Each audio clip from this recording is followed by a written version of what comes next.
All right, guys. Obviously, Friday we didn't have a chance to go over this. The goal was to go over this on Friday. Make sure you understand it. If you have any questions at all, uh, you could have asked them then, but now we'll do it today since we didn't have class on Friday.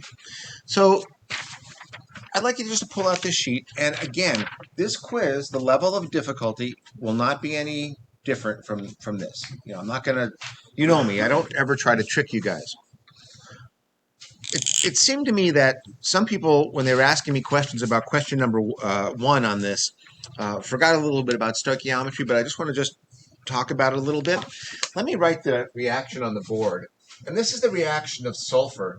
Now, sulfur is interesting because when sulfur exists in nature, it actually exists as 8 sulfur atoms in a ring. So it comes as S8, just like oxygen comes as O2 or fluorine comes as F2. So if you react that with oxygen, you get sulfur dioxide. This means 1 mole of sulfur reacts with 8 moles of oxygen to give 8 moles of sulfur dioxide. And we are told that the enthalpy of reaction, delta H, is negative 2368 kilojoules. Now, what that number means is that if I take 1 mole of sulfur and react it with excess oxygen, I'll get that much heat released. Or if I take 8 moles of oxygen and react it with excess sulfur, I'll get that much heat released. Or if I form 8 moles of sulfur dioxide, I'll get that much heat released. So there are a couple things you could do. You could say, and this is not directly answering the question, but let me just show you some relationships. We could say delta H is going to be negative 2368 kilojoules per mole of S8. Now, if I wanted to get it per mole of oxygen, I'd have to divide that number by 8. Or if I wanted it per mole of sulfur dioxide produced, I'd have to divide that number by 8. So those are some things we're going to have to keep in mind. So I'm going to try to be try to make this as easy as possible for you. If we have 25 moles of sulfur, they want to know how much heat's going to be produced. Well, we know that we get negative 2,368 kilojoules for every 1 mole of sulfur. So all we have to do is just multiply. My units are going to cancel, and I'll get the answer. 25 times negative 2368, and I get 59,200 kilojoules. Negative sign because heat's being released. Yeah, so there you go. There's your answer. Yeah, easy as that. Okay, now the next question says, how much heat is evolved when 275 grams of sulfur are burned with, or reacted rather, with excess oxygen? Well, in this case, we have to change 275 grams of S8. We have to change that to moles. So 1 mole of S8, well, sulfur's 32 grams per mole, so we have to multiply that by 8. 32, 256, thank you, yeah. 256 grams of S8, and that's going to be 1.07. 1.07 moles. Well, once again, just like before, we know this is per mole of sulfur, so we would just multiply that number by 1.07. I'll show you that. We can do it out long ways just so we have it. 1.07 moles of S8, and I know that I get negative 2,368 kilojoules per every 1 mole, so it's not going to be substantially larger. I don't even know what it is off the top of my head, but about the same. About 2.5. I get 0.2534 kilojoules, and it's negative because heat's being given off. Did we have to divide the 23685? No, because there's a 1 there. You don't see it, but there's a 1. Now, this next one we're gonna have to divide it. Let's do part C. That's where Sarah's point comes into play here. It says, how much heat evolved if 150 grams of sulfur dioxide is produced? First things first, we go from grams to moles. So we have 150 grams of SO2, and we're going to change that to moles. Oxygen is 16, and I've got 2 of them, and sulfur is 32. So 32 and 32 is 64 grams per 1 mole of SO2. And then we can keep the calculation going. We could say negative 2368 kilojoules per every 8 moles of SO2. And so my grams will cancel, my moles will cancel, and I'll be left with kilojoules. You could do it in 2 steps. It doesn't matter. But, you can also do it in one longer calculation. So, 150 divided by 64 times negative 2368 divided by 8. I get negative 694 kilojoules. I just rounding to the ones place. Those of you who tried it, did you come up with the same number? I got 692, but that could be where. Yeah, I was round. I only carried this out to the ones place and things. So you're correct. It's just a rounding difference. I probably am a little sloppy here. Okay, so that's question 1.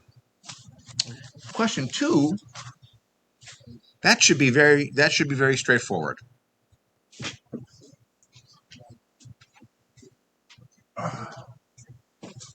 So, what's our famous equation? Q is equal to MC delta T. You can rearrange this. Q over M delta T is equal to C. Or you can put the numbers in and rearrange it later, but I like to rearrange the formula. So I know my Q, it's 78.2 joules. And our mass, because we're trying to get the heat capacity of lead here, it's 45.6 grams. And the change in the temperature is 13.3 degrees C. And look at my units, joules per gram per degree C. It's exactly what we want. So let's make sure we all get the same answer. 78.2 divided by 45.6 divided by 13.3. And I get 0.13, or I've just rounded to the 100th place, joules per gram per degree C. You getting them? Oh, get out of your way, Alan. And again, if you're more comfortable writing it out and putting the mass there and the delta T and then doing the math afterward, that's fine. I just think it's a little easier to rearrange the equation. Now, question 3 is one like we were doing in lab, sort of, where we're taking a metal and we are putting it in cooler water. In this case, we have a 15-gram sample of nickel. So for the nickel, we have 15 grams, and we know it has a heat capacity of 0.444 and joules per. I should put my units there. Joules per gram per degree C, and we know its initial temperature is 100 degrees. So we have T final minus 100 degrees, but we have to put a negative sign here. Now here, I'm going to do the water. We have 55 grams of water, times 4.18 joules per gram per degree C times T final minus 23 degrees C. That's the initial temperature of the water. And we're trying to solve for the final temperature. Now, if you remember what I told you, that negative sign, if I distribute it, I can switch this around here.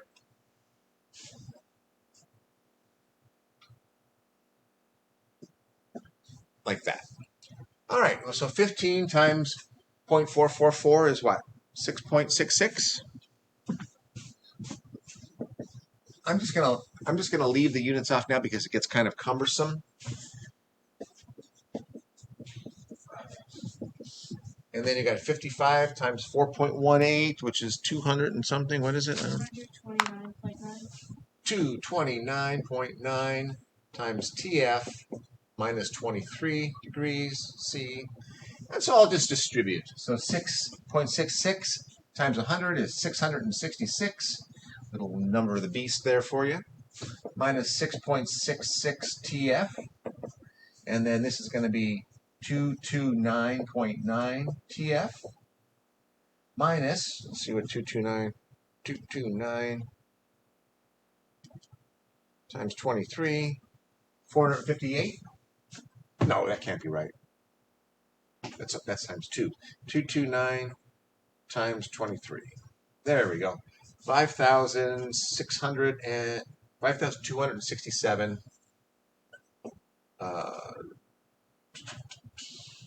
5,267. And the unit would be degrees C, actually. But anyway, now let's collect like terms. I'm going to add that to that, and I'm going to add that to that. So I'm going to get 5,933 is equal to 2. I got to add 6.66 to that.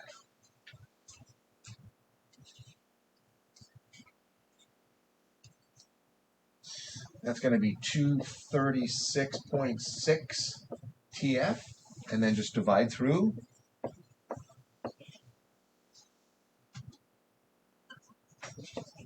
And that'll give us our final temperature.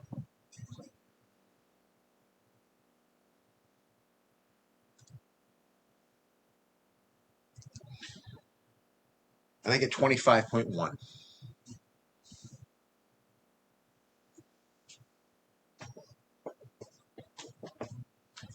So we started out at 23, and we went up 2 degrees, a little more than 2 degrees. And that should make sense because we only had 15 grams of iron.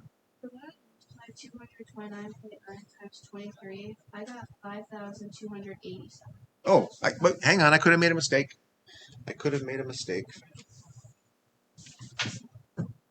229.9 times 23.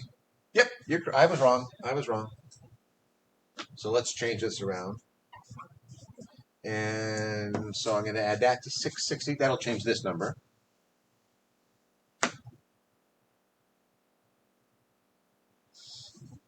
Now I get 5,954. I'm going to divide that by 236.6. I get 25.2. Thanks, Sarah. You got to catch me because sometimes, and units degree C. Sometimes I get a number mixed up or something, and we're all set. All right, number 4. This kind of tests, the first question is really a vocabulary understanding question. It talks about reacting silver nitrate with, water and hydrochloric acid are mixed, and the temperature of the water rises from 24.6, the temperature of the solution rises from 24.6 to 41.3. So is that exothermic or endothermic?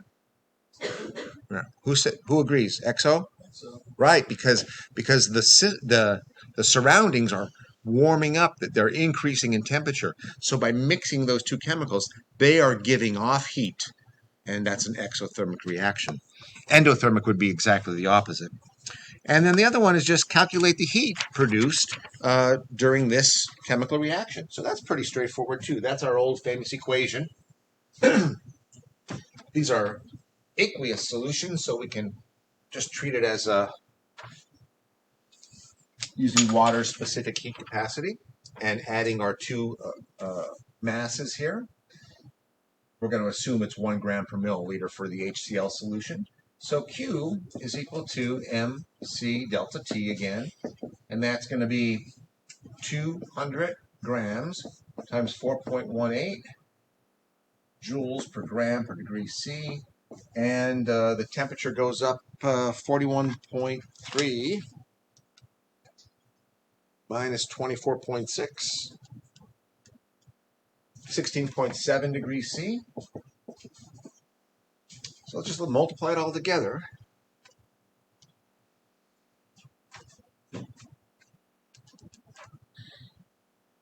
Double check my number, Sarah. I get 13,961.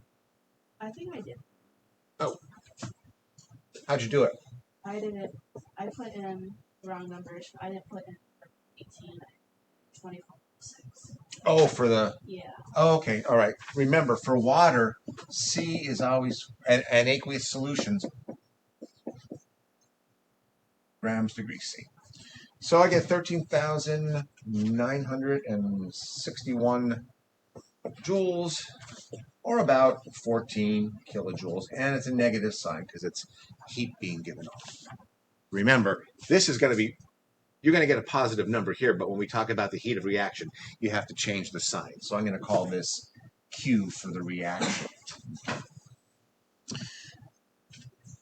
Not too bad. And finally, the last one is a bomb calorimeter. Now, bomb calorimeter has a little different formula. This guy's still writing down? It's okay. You are.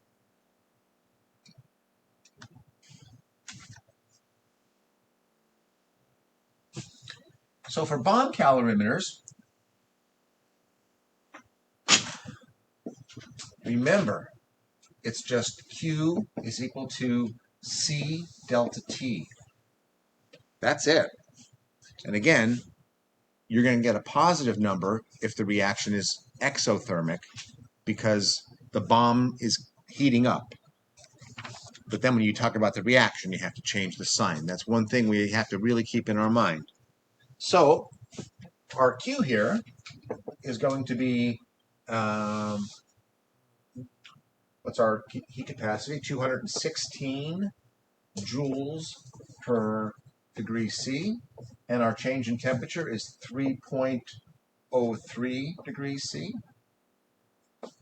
So just multiply out. 216 times 3.03. And you get 654.48. And that is in joules. But Q for the reaction is going to be negative 654.48. Now, they want the enthalpy of the reaction, which is based upon the number of moles of silver nitrate. So first things first, let's figure out the number of moles of silver nitrate. Because we have this reaction, AgNO3 plus NaCl to give silver chloride plus sodium nitrate. Of course, if we wrote out the net ionic equation, the sodiums and the nitrates would cancel out. But we want to get the delta H for this. So we have to figure out how many moles of silver nitrate we used. Well, we have a certain number of grams here, 1.691 grams of silver nitrate. And the number of moles of silver nitrate, the number of grams in a mole, it's 169 grams. So that makes our life kind of easy. That is 0.01 moles. So if I divide Q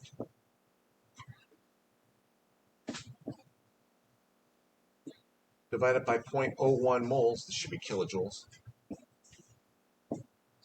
we're going to get our answer, which is what? Negative 65448 kilojoules, and that would be per mole of silver nitrate. So the problems are all kind of the same.